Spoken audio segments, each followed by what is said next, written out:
Hi friends, welcome to Chinnu's ಪಾಕಶಾಲೆ. ಯಾರೆಲ್ಲ ನನ್ನ ಚಾನಲ್ನ ಸಬ್ಸ್ಕ್ರೈಬ್ ಮಾಡ್ಕೊಳ್ದೆ ನೋಡ್ತಿದ್ದೀರಾ, ಪ್ಲೀಸ್ ಸಬ್ಸ್ಕ್ರೈಬ್ ಮಾಡ್ಕೊಳ್ಳಿ. ಹಾಗೆ ಇವತ್ತಿನ ರೆಸಿಪಿ ಬಂದು ವೆಜ್ ಮೋಮೋಸ್ ಹೇಗೆ ಮಾಡೋದು ಅಂತ ನೋಡ್ಕೊಂಡು ಬರೋಣ ಬನ್ನಿ. ಬೇಕಾಗಿರುವ ಇಂಗ್ರೀಡಿಯೆಂಟ್ಸ್: 2 ಟೇಬಲ್ ಸ್ಪೂನ್ ಎಣ್ಣೆ, ಅರ್ಧ ಕಪ್ ಆಗೋಷ್ಟು ಬೀನ್ಸ್, 2 ಈರುಳ್ಳಿನ ಸಣ್ಣದಾಗಿ ಹೆಚ್ಚಿಟ್ಕೊಂಡಿದ್ದೀನಿ, ಮೈದಾ ಹಿಟ್ಟು, 2 ಹಸಿಮೆಣಸಿನ್ಕಾಯಿನ ಸಣ್ಣದಾಗಿ ಕಟ್ ಮಾಡಿ ಇಟ್ಕೊಂಡಿದ್ದೀನಿ, 1 ಟೀ ಸ್ಪೂನ್ ಕಾಳು ಮೆಣಸಿನ ಪುಡಿ, 1 ಕಪ್ ಎಲೆಕೋಸು, ಸೋಯಾ ಸಾಸ್, ಒಂದು ಅರ್ಧ ಕಪ್ ಆಗೋಷ್ಟು ದಪ್ಪ ಮೆಣಸಿನ್ಕಾಯಿ, 1 ಕಪ್ ಕ್ಯಾರೆಟ್ ತೊಗೊಂಡಿದ್ದೀನಿ, ಸ್ವಲ್ಪ ಶುಂಠಿ ಬೆಳ್ಳುಳ್ಳಿ ಪೇಸ್ಟ್ ಮತ್ತು ಉಪ್ಪು ತೊಗೊಂಡಿದ್ದೀನಿ. ಇವಾಗ ಒಂದು ಬೌಲ್ ತೊಗೊಂಡು ಇದಕ್ಕೆ 2 ಕಪ್ ಆಗೋಷ್ಟು ಮೈದಾ ಹಿಟ್ಟು ಹಾಕೋತಾ ಇದ್ದೀನಿ. ನೀವು ಎಷ್ಟು ಮೋಮೋಸ್ ಮಾಡ್ಕೋತೀರಾ ಅದಕ್ಕೆ ತಕ್ಕನಾಗಿ ಮೈದಾ ಹಿಟ್ಟು ಹಾಕೋಬೇಕು. ಸ್ವಲ್ಪ ಉಪ್ಪು, ಹಾಗೆ ಇದಕ್ಕೆ ನೀರು ಹಾಕ್ಕೊಂಡು ನೀಟಾಗಿ ಕಲಿಸ್ಕೊಳ್ಳೋಣ. ನೀರು ಜಾಸ್ತಿನೂ ಆಗಬಾರ್ದು, ಹಾಗೆ ತೆಳ್ಳಗೂ ಕಲಿಸ್ಕೋಬಾರ್ದು. ಇದು ಚಪಾತಿ ಹಿಟ್ಟಿನ ಹದದಲ್ಲಿ ಕಲಿಸ್ಕೋಬೇಕಾಗತ್ತೆ. ಇವಾಗ ಹಿಟ್ಟನ್ನ ಕಲಸಿ ಎತ್ತಿಟ್ಕೋತಾ ಇದ್ದೀನಿ. ನೋಡಿ, ಇದನ್ನು ನಾವು ಚಪಾತಿ ಹಿಟ್ಟಿನ ಹದದಲ್ಲಿ ಕಲಿಸ್ಕೋಬೇಕು. ಇವಾಗ ಇದನ್ನ ಎತ್ತಿಟ್ಕೊಳ್ಳೋಣ. ಇವಾಗ ಒಲೆ ಮೇಲೆ ಒಂದು ಪ್ಯಾನ್ ಇಟ್ಕೊಂಡು ಇದಕ್ಕೆ 2 ಟೇಬಲ್ ಸ್ಪೂನ್ ಆಗೋಷ್ಟು ಎಣ್ಣೆ ಹಾಕೋತಾ ಇದ್ದೀನಿ. ನಾನಿವಾಗ ಸಣ್ಣದಾಗಿ ಹಚ್ಚಿಟ್ಕೊಂಡಿರೋ ಕ್ಯಾರೆಟ್ ಹಾಕೋತಾ ಇದ್ದೀನಿ. ನೀವು ಕ್ಯಾರೆಟ್ನ ತುರಿದು ಸಹ ಹಾಕೋಬೋದು. ನಾನಿಲ್ಲಿ ಸಣ್ಣದಾಗಿ ಕಟ್ ಮಾಡಿ ಹಾಕ್ಕೊಂಡಿದ್ದೀನಿ. ತಿನ್ನಬೇಕಿದ್ರೆ ಬಾಯಿಗೆ ಸಿಕ್ಕಿದ್ರೆ ಚೆನ್ನಾಗಿರುತ್ತೆ ಅಂತ ಇವಾಗ ನಾನು ಕಟ್ ಮಾಡ್ಕೊಂಡಿರುವಂತಹ ಬೀನ್ಸ್ ಹಾಕ್ಕೊಂಡು ಫ್ರೈ ಮಾಡ್ಕೊತಾ ಇದ್ದೀನಿ. ನೀಟಾಗಿ ಎಣ್ಣೆಯಲ್ಲಿ ಫ್ರೈ ಮಾಡ್ಕೋಬೇಕಾಗತ್ತೆ. ಇವಾಗ ನಾನು ಇದಕ್ಕೆ ಸಣ್ಣದಾಗಿ ಹೆಚ್ಚಿಟ್ಕೊಂಡಿರೋ ಈರುಳ್ಳಿ ಹಾಕೋತಾ ಇದ್ದೀನಿ. ಹಸಿ ಸ್ಮೆಲ್ ಹೋಗೋವರೆಗೆ ನೀಟಾಗಿ ಫ್ರೈ ಮಾಡ್ಕೋಬೇಕಾಗತ್ತೆ. ನೀವು ಬೀನ್ಸ್ ಬೇಕಿದ್ರೆ ಸ್ಕಿಪ್ ಮಾಡ್ಕೋಬೋದು. ಇವಾಗ ನಾನು ಸಣ್ಣದಾಗಿ ಹೆಚ್ಚಿಟ್ಕೊಂಡಿರೋ ದಪ್ಪ ಮೆಣಸಿನ್ಕಾಯಿ ಹಾಕೋತಾ ಇದ್ದೀನಿ. ದಪ್ಪ ಮೆಣಸಿನ್ಕಾಯಿ ಹಾಕೊಳ್ಳೋದ್ರಿಂದ ಫ್ಲೇವರ್ ತುಂಬ ಚೆನ್ನಾಗಿರುತ್ತೆ. ಹಾಗೆ ಇವಾಗ ನಾನು ಸಣ್ಣದಾಗಿ ಹೆಚ್ಚಿಟ್ಕೊಂಡಿರೋ ಹಸಿ ಮೆಣಸಿನ್ಕಾಯಿನ ಹಾಕ್ಕೊಂಡು ನೀಟಾಗಿ ಫ್ರೈ ಮಾಡ್ಕೊತಾ ಇದ್ದೀನಿ. ನೀವು ಬೇರೆ ತರಕಾರಿ ಕೂಡ ಆ್ಯಡ್ ಮಾಡ್ಕೋಬೋದು. ಇವಾಗ ನಾನು ಸಣ್ಣದಾಗಿ ಹಚ್ಕೊಂಡಿರೋಂಥ ಎಲೆಕೋಸನ್ನ ಹಾಕ್ಕೊಂಡು ನೀಟಾಗಿ ಫ್ರೈ ಮಾಡ್ಕೊತಾ ಇದ್ದೀನಿ. ಎಲೆಕೋಸು ಹಾಕೋದ್ರಿಂದ ಮೋಮೋಸ್ ಟೇಸ್ಟ್ ತುಂಬ ಚೆನ್ನಾಗಿರುತ್ತೆ. ಇವಾಗ ನಾನು ಇದಕ್ಕೆ ಶುಂಠಿ ಬೆಳ್ಳುಳ್ಳಿ ಪೇಸ್ಟ್ ಹಾಕ್ಕೊತಾ ಇದ್ದೀನಿ. ಈಗ ನೀಟಾಗಿ ಫ್ರೈ ಮಾಡ್ಕೊಳ್ಳೋಣ.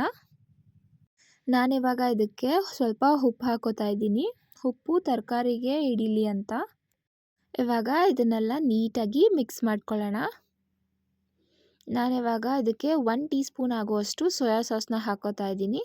ಹಾಗೆ ಸ್ವಲ್ಪ ಕಾಳು ಮೆಣಸಿನ ಪುಡಿ ಹಾಕ್ಕೊಳ್ಳೋಣ. ನಾನಿವಾಗ ಇದನ್ನು ಚೆನ್ನಾಗಿ ಮಿಕ್ಸ್ ಮಾಡ್ಕೋತಾ ಇದ್ದೀನಿ. ನಾವು ತರಕಾರಿನೆಲ್ಲ ನೀಟಾಗಿ ಫ್ರೈ ಮಾಡ್ಕೊಳ್ಳೋದ್ರಿಂದ ಟೇಸ್ಟ್ ತುಂಬ ಚೆನ್ನಾಗಿರುತ್ತೆ. ನೋಡಿ ಎಷ್ಟು ಕಲರ್ಫುಲ್ಲಾಗಿ ಕಾಣ್ತಿದೆ. ನಾವಿವಾಗ ಇದನ್ನು ಎತ್ತಿಟ್ಕೊಳ್ಳೋಣ. ಇವಾಗ ನಾವು ಕಲಸಿಟ್ಟಿರುವಂತಹ ಮೈದಾ ಹಿಟ್ಟನ್ನ ಉಂಡೆ ಮಾಡಿಕೊಂಡು ನೀಟಾಗಿ ಲಟ್ಟಿಸ್ಕೋಬೇಕಾಗತ್ತೆ. ನಾವು ಪೂರಿ ಎಲ್ಲ ಮಾಡ್ತೀವಲ್ವ, ಅದಕ್ಕಿಂತ ಸ್ವಲ್ಪ ಚಿಕ್ಕ ಸೈಜಲ್ಲಿ ಒತ್ಕೋಬೇಕಾಗುತ್ತೆ. ಎಲ್ಲನೂ ಒಟ್ಟಿಗೆ ಒತ್ತಿಟ್ಕೊಂಡ್ರೆ ನಾವು ಸ್ಟಫಿಂಗ್ ಮಾಡೋದಕ್ಕೆ ಈಸಿ ಆಗುತ್ತೆ. ಇವಾಗ ಒಲೆ ಮೇಲೆ ಒಂದು ಇಡ್ಲಿ ಪಾತ್ರೆ ಇಟ್ಕೊಂಡು ಇದಕ್ಕೆ ನೀರು ಹಾಕೋತಾ ಇದ್ದೀನಿ. ಇದು ಕಾಯೋ ಅಷ್ಟರಲ್ಲಿ ನಾವು ಸ್ಟಫಿಂಗ್ ಮಾಡ್ಕೊಳ್ಳೋಣ. ಕರೆಕ್ಟಾಗಿ 1 ಸ್ಪೂನ್ ಸ್ಟಫಿಂಗ್ ಹಾಕ್ಕೊಂಡ್ರೆ ಸಾಕಾಗತ್ತೆ.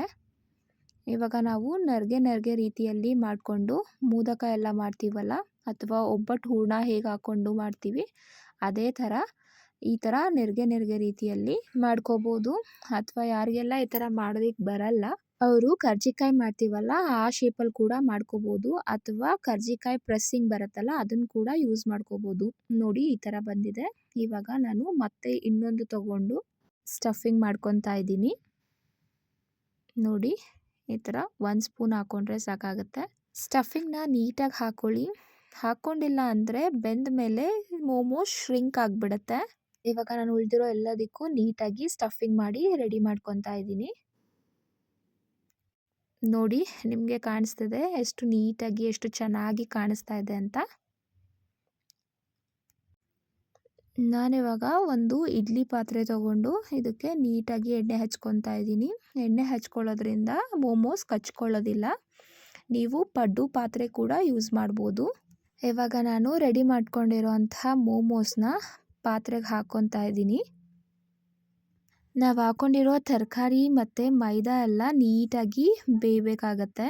ಇದನ್ನು ನಾವು ಒಂದು 10 ರಿಂದ 15 ನಿಮಿಷ ಸ್ಟೀಮಲ್ಲಿ ಬೇಯಿಸ್ಕೋಬೇಕಾಗತ್ತೆ. ನಾನಿವಾಗ ಇದನ್ನು ಇಡ್ಲಿ ಪಾತ್ರೆ ಒಳಗಡೆ ಹಾಕ್ಕೊಂಡು ಮೇಲ್ಗಡೆ ಲಿಡ್ ಕ್ಲೋಸ್ ಮಾಡ್ಕೊತಾ ಇದ್ದೀನಿ. ಇದು 10-15 ನಿಮಿಷ ಬೆಂದಮೇಲೆ ನೋಡಿ ಈ ಥರ ಮೋಮೋಸ್ ನೀಟಾಗಿ ಕುಕ್ ಆಗಿರುತ್ತೆ. ನಾನಿವಾಗ ಅದನ್ನು ಒಂದು ಸರ್ವಿಂಗ್ ಪ್ಲೇಟ್ಗೆ ಹಾಕ್ಕೊತಾ ಇದ್ದೀನಿ. ಇದನ್ನು ನೀವು ಟೊಮೊಟೊ ಕೆಚಪ್ ಮಯೋನೀಸ್ ಜೊತೆ ತಿನ್ನೋದಕ್ಕೆ ತುಂಬ ಚೆನ್ನಾಗಿರುತ್ತೆ. ಈವನ್ ಇದಕ್ಕೆ ನೀವು ರೆಡ್ ಚಟ್ನಿ ಕೂಡ ಮಾಡ್ಕೊಬೋದು. ನೀವು ವೆಜಿಟೇಬಲ್ಸ್ ಜೊತೆಗೆ ಸಬ್ಸಿಗೆ ಸೊಪ್ಪು ಕೂಡ ಆ್ಯಡ್ ಮಾಡ್ಕೊಬೋದು.